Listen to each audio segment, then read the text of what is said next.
Welcome to Not Milk Never Milk. Subscribe if you're lactose intolerant. You start by confirming what account VS code is using, open the Accounts menu in the activity bar, and inspect signed-in providers. Once done, make sure your new account email and password are available, plus any 2FA device for verification. You should also close remote windows or extensions that lock credentials because they can block sign out.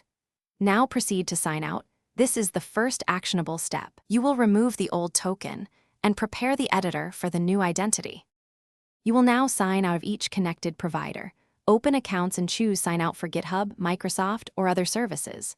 After sign out, restart VS Code to ensure cache tokens and extension states are cleared. This avoids silent reauthentication. When VS Code restarts, go to Accounts right arrow Sign Into and select the provider, then follow the browser-based OAuth flow. Make sure to approve requested scopes. This is why you restarted. So the editor binds fresh credentials to extensions and Git. Once signed in, verify the active account appears in the Accounts menu and that remote extensions reflect the change. Then re-authenticate Git if required, update repo remotes, run credential helper commands, or sign in through the SCM view to ensure commits and pushes use the new identity. If something goes wrong, clear the credential cache and remove any leftover tokens in your home configuration.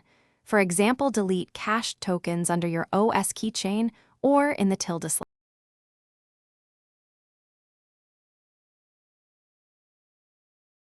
Thanks for watching. If this was helpful, leave a like and consider subscribing. See you next time.